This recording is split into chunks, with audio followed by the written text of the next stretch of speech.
Do the thing. Here we go. You kick it off. Wakey, wakey, Mark.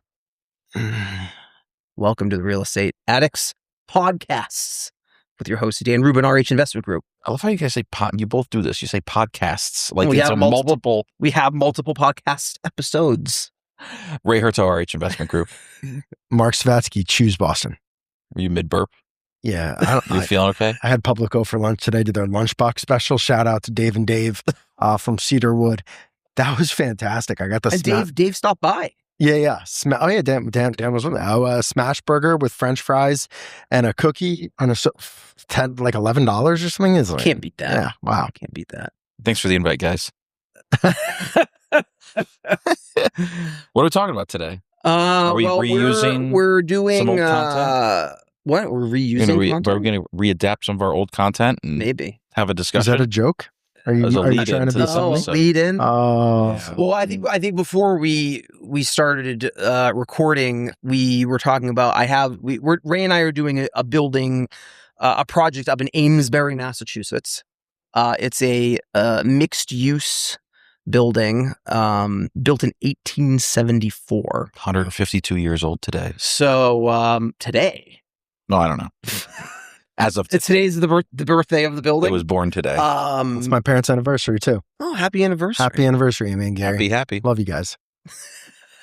Are Do they watch are they avid podcasts? with They listeners do. watchers? They listen. That's great. Good. Drop a comment. So what we were talking about was, being a building of that age, we did not gut the building to the studs, which we probably should have in hindsight. But anyway, And it's also not a project where you can just tear it down and rebuild. It's it's a story Core in nature. the identity of their yes, downtown. Yes. So what do you do with it? So it's like just adaptive reuse in general and how it can become a very slippery slope if you're not careful. And where do you draw the line? I mean, Mark, you focus a lot on new construction, but have you done a good amount of adaptive reuse? Yeah, we've done churches. We've done. Yeah, it's true. Yes, a lot of brownstone work in the Back Bay, South End. And how slippery are those slopes? Well, the brownstone stuff, it's a shell, right? You're gunning it to the shell.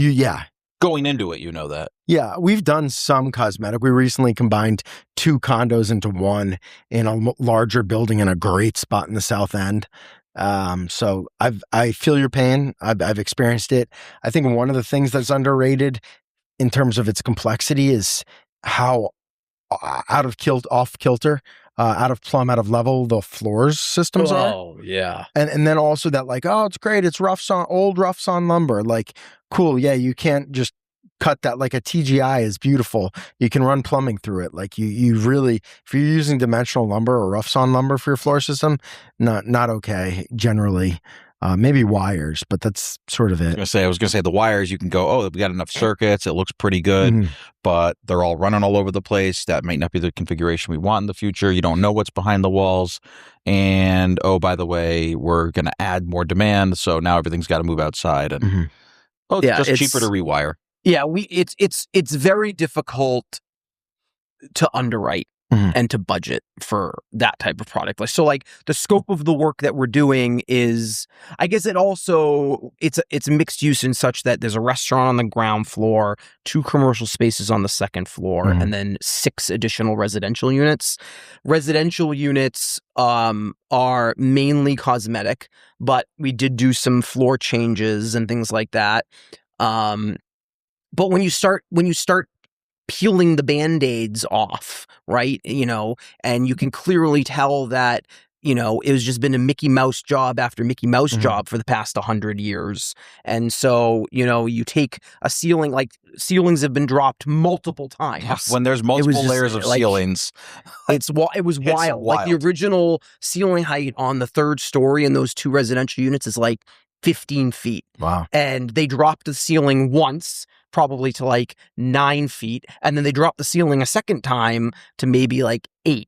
And so there's 3 layers of ceiling. And so when you start taking one down, you realize that it's just floating and there's nothing really structurally supporting the ceiling above. So then you start taking out some walls that you want to take out and the ceiling just starts to sag because there's nothing like holding it up. It's just craziness. And so it's like where hold on. Let's dive into that piece real quick because there's solution to all of these, and we've had some good discussions about it. So on that ceiling note, right, like not to get too far in the weeds, but we were able to figure out how to stabilize it and then how to put some headers in there that made it look like the spaces were divided naturally. Because in addition to the drop ceilings, they were all at different elevations in the different rooms. And we want to have a wide open floor plan. So this was a good solution and an easy way to fix it. But you've got to constantly be thinking and adapting. Yes, then where do you stop? Like the thing is, where do you stop? I think one truism about adaptive reuse and restoration projects in general is that they're much more demanding on your time. Yeah. So if you're thinking about site supervision, like, a new construction project's pretty nice because once you get the foundation done, you can kind of hand someone a set of plans and assuming it's where it should be and it's the right length, width, et cetera, then they can frame it. They're not like, hey, what do you want to do about this? What do you want to do about that? How are we going to handle this? Like, it's like we had to do some structural work to like fix some issues that we just uncovered, right? And it's like, we had to talk through it, and I had to sit there with the framer and walk through it, and then he had a question or he wanted to make a tweak, so then I had to reach out to the structural engineer to make sure it was okay for him. Like it's like a cascading of things that you're always answering questions to. All right, I'll share a few of the worst surprises I've run across. There we go. I like that. Adaptive reuse. First place, asbestos waterproofing on the backside of all the brick. The entire building. Yeah. All four sides. Yeah. And in truth, that wasn't an adaptive reuse as I think about it because we demoed the building. And what we did was we disposed of the entire building as asbestos contaminated materials because it was cheaper than remediating the brick and disposing it as normal C&D. So that sucked. We had a real issue on one project with our pull strength. So we were doing what's called interfloor. So you've got this old like pudding stone, and then you're basically bolting new floor systems in between. And the engineer, as part of our special testing requirements, required pull tests to determine how strong or not, in this case, the bolts are into the mortar, into the brick. And so that was also unpleasant. And what are they pulling in that case? So you have bolts that go through the brick or through into the brick, yeah. Into the brick, okay. Yeah. Are these the ones where like it looks like a little diamond on the outside and I'm just thinking of Seinfeld every time they have that exterior shot. Oh, no. That's different. The diamond thing is more like when you've had freeze-thaw problems within a multi-wide brick assembly, and over time that water has frozen and pushed it out. So they get those stars on the outside, which are just really nice washers. Yeah. And they're kind of holds it all trying in to place pull it there. all back in. It's like, interesting. How far in do you go with the pull test? And how many did you rip through? Can't remember. I mean, we've certainly how found many a walls lot. you pull down? Yeah, we've found a lot of stuff in the ground that's unfortunate, but that's new construction or renovation. We were underpinning a basement on a triple decker, and we were doing it by section, but they dug out one section. They were going to pour it the next day, and it rained heavy one night, and that whole section wall fell in overnight. Jeez. Yeah, that was a surprising tough one that wasn't that bad was fire. So we pulled down the drywall, we demoed back to studs, and we found that there was a fire in an area of the building, and the dimensional lumber was all charred. Oh, we've found that before. Yeah, but interestingly, it's like 1% charred through, right? Yeah, we were fine. It generally we brought the structural engineer out, and wood does decently well in a fire if it's contained. Yeah, I guess fairly fast. It's pretty surprising. Yeah, you look at it and you're like, holy shit, because it's like when you have a fire in your fireplace, and it's like after it's all charred over, you touch it and it just disintegrates. Yeah, right. It's like, well, as long as they got to it in time, the old timber wins. Yeah, I guess so. And I like that about the older buildings is that you really do have dimensional lumber, and that's a nice thing. We're going to shit all over adaptive reuse, but the old lumber is really good. It's pretty sturdy as long as it hasn't been compromised with notches. We've cut open some floors, that's the problem. And we're like, the plumber took a little bit of creative direction on this one and took an entire joist out and to put a stack in or something. And those are always interesting. The problem with doing anything partially is especially apparent when you're renovating one unit within a multi-unit building, because you have to think about the load path and how that transfers down the building, and you know, you can't always go into somebody's unit and be like, excuse me, can I rip open your ceiling and put in a transfer beam? We'd like to impose a dead load over here with a new column to open up our room.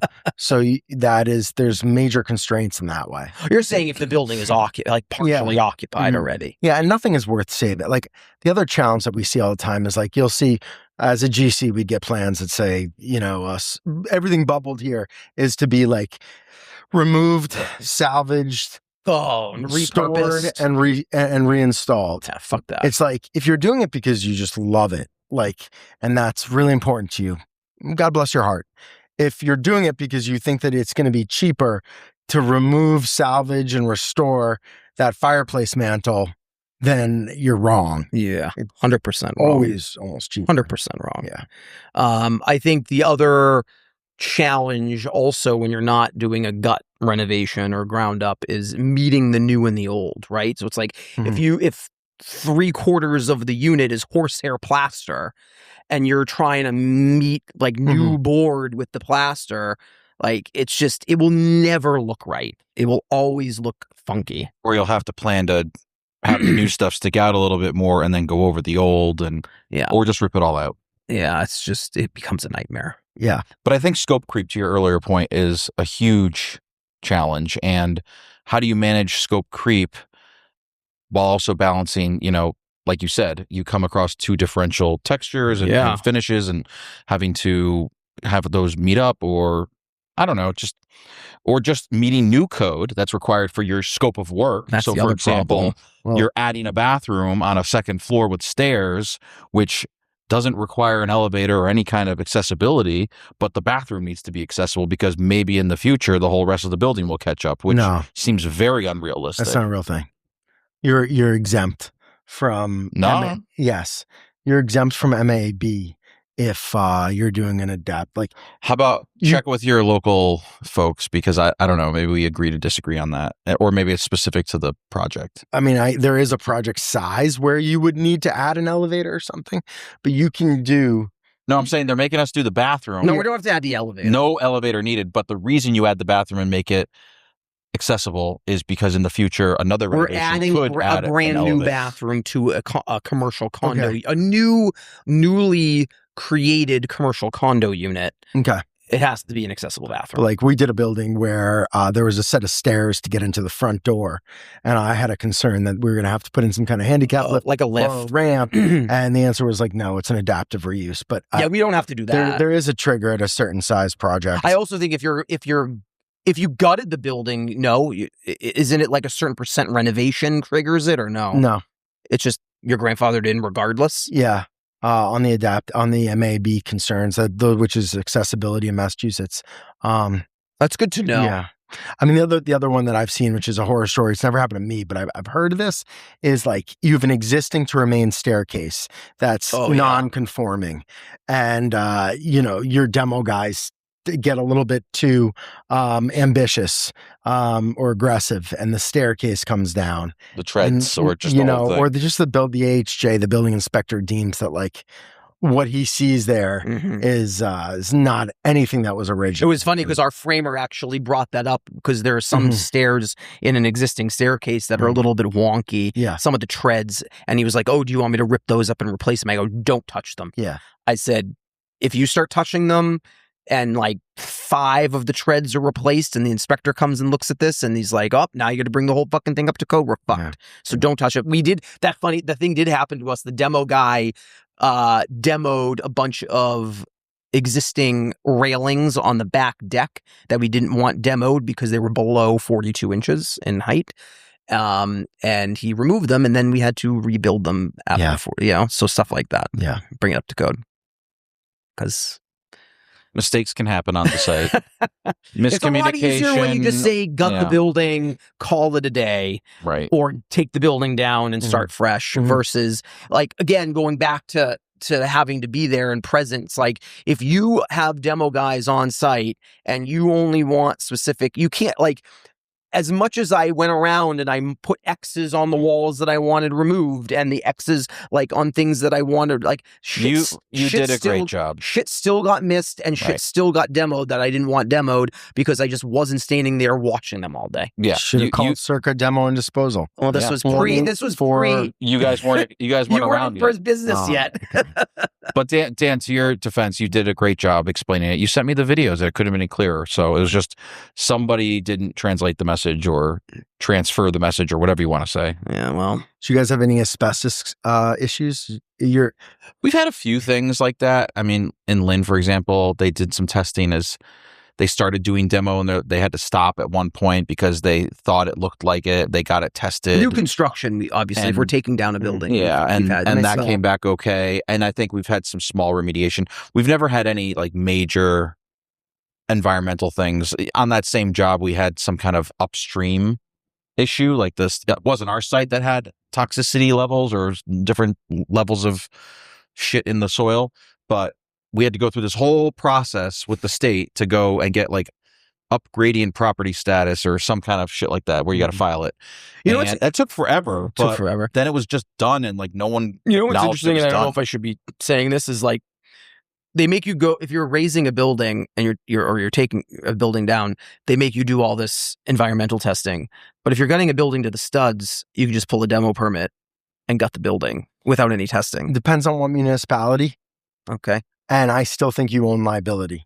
I think you own liability, but why wouldn't, I mean, I don't want to add more burden, but why wouldn't you have to do that type of testing on that type of demo? I mean, I would if I were the commissioner of that building department.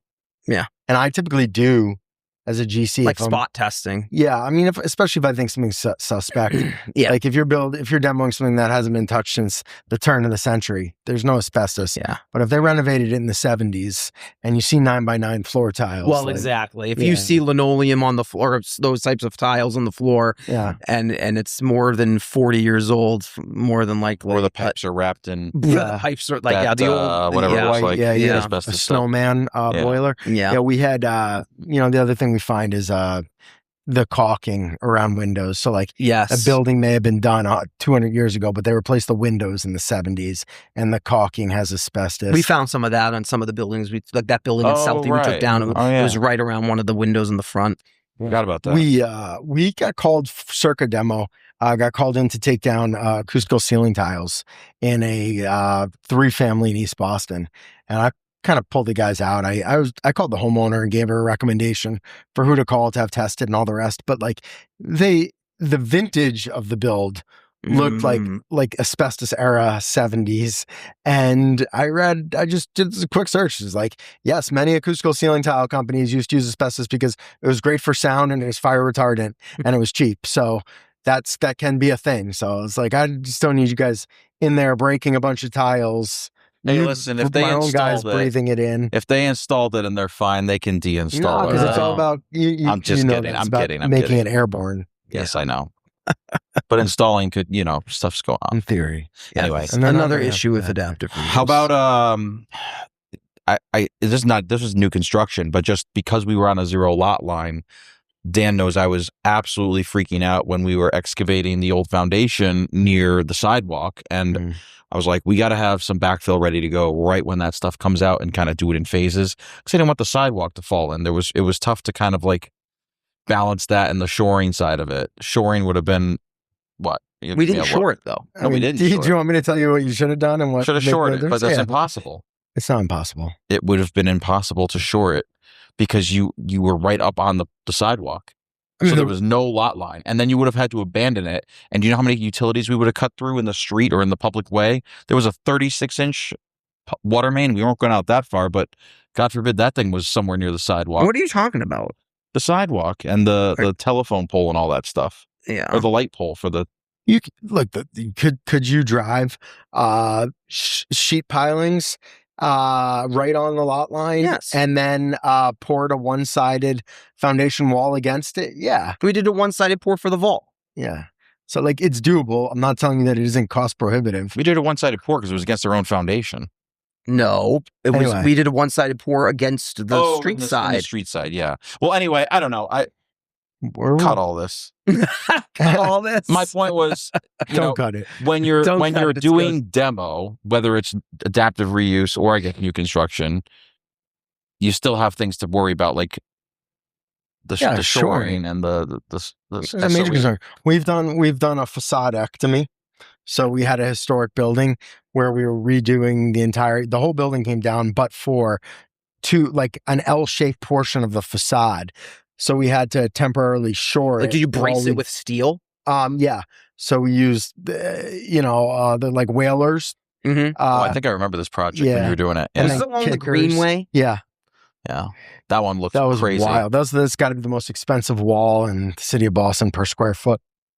Yikes. That's insane. I know. It's ridiculous.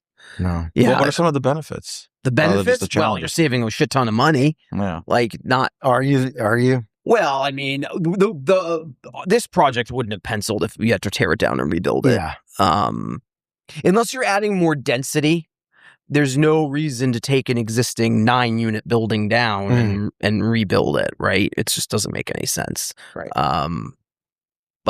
But I think in most cases, if you're replacing a single family or 2 units with 6 to 9 units, then yes, like that's different. But like if you're taking an existing multifamily, it's hard to make the numbers work.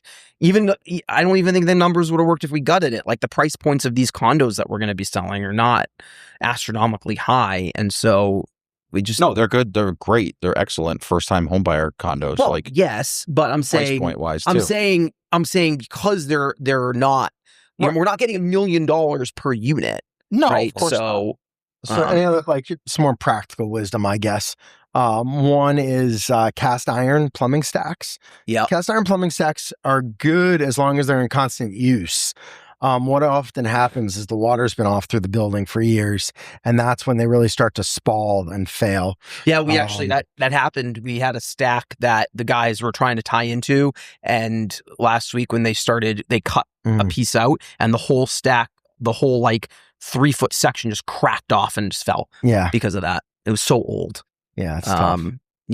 Also another thing that you have to pay attention to these old buildings is voids, like random voids in walls, because code requires those voids to be, if you have to sprinkle the building, you have to add heads in those spaces, right? Because we had a lot of dropped ceilings in this building, so we had like a 3-foot drop ceiling, so you have all of that space, and if you either have to fill that with insulation or you have to have fire suppression. So you got to make sure that you account for that, because if there's all these random voids, that you have to make sure that you have fire separation or fire protection within, then that's something that you might not. And then you got to make sure they're not prone to freezing if they're on an exterior wall. And the insulation needs to be fire retardant. Yeah. Naturally this is for buildings over a certain size. I think it's 12,000 square feet. Oh, the other thing is if you want to add windows on a 0 lot line, you need to make sure that. Well, that's a good practical one too, is make sure you capture every single penetration and opening. So if you're going to renovate a place, first order of business is obviously to measure the existing, but make sure that anything that's a penetration in that wall is captured clearly on those existing drawings. Mm-hmm. Yep. So they don't confuse it for a new one. Yeah. So not so you don't confuse. Yeah. So you get credit for it. Right. Because also if it's 0 lot line, then that window has to be a fire rated window, right? If it's a 0 lot line building, if it's existing to remain. Yeah. Our architect told us that if we wanted to cut openings in a 0 lot. Yeah. Not existing to remain. Yeah. If we wanted to add a new window on a 0 lot line, the window itself would have had to been fire rated. It depends what you're abutting, like a public way or a neighboring building or a neighboring lot. A neighboring lot. Yeah. Yeah, you have a good point, yeah. Public way is different. Yeah. It's cool. Yeah, I guess it depends. I don't know. It's a tough roofs. thing. Roofs, yeah. Yeah. What? Gotta keep up with those roofs. Chimneys. When to take it down, when to leave it. The other one is seismic systems. And particularly parapet walls. That's something you've installed a seismic system. Yeah.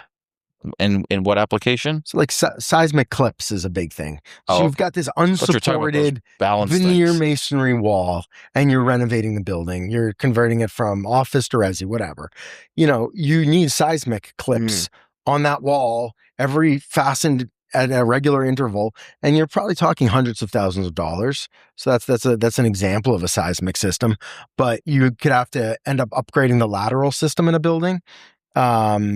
Specifically parapet walls, which are unbraced. You know, you see all of these, like, think of the movie Batman, where they have these big ornamental things hanging in the corner. It's like, how do you think that's going to do in an event of a hurricane? Like, that was fine 150 years ago. But now if you touch it, you know, if you go above a certain amount of restoration. Yeah. So consult with your building code consultant, your design professionals, but give that consideration, because The those are gigantic costs. bat that's hanging on the side of the corner of the building. Yeah, sometimes you're fortunate enough that, like, if you don't touch it, you're good. Yeah. But other times it's like, no, you've renovated this much of the building, so now you do have to put kickers and tiebacks. Yeah, the rule of thumb in most municipalities is more than, I think, 50% of the assessed value, right, of the building. Is that how they? At least I know Boston. That's kind of how they deem it, right? Yeah, and I mean, the other one you'll fall into is like adding fire protection. If you didn't have sprinklers, at what point is your minor cosmetic renovation a meaningful enough renovation that you now have to add sprinklers? That's typically tied to the assessed value. And the other thing that they'll do is they'll provide a look back period. So Just gonna say can't that. be cute about doing Check one unit multiple at a permits, time. 1 unit at a time. Yeah. But yeah, hey, we were nervous when we did those 3 in Dorchester, because that was just a short form, cosmetic renovation. We were very nervous that I wasn't. What? You were nervous? I wasn't. I was a little nervous about having the inspector come in and saying you need to sprinkle the building, but we didn't gut it, but Sure. we removed some walls and added a couple partitions. I mean, no structural work, but still, you never know. No. Like, they're crazy about that stuff. Well, hey guys, I think one of the takeaways for me is, like, when you're doing a sensitivity analysis or you're doing your underwriting, Yeah. just want to be really conservative with an adaptive reuse, because you can start peeling back the onion and, there's a lot more than meets the eye. I would add a much higher contingency bucket for an adaptive reuse.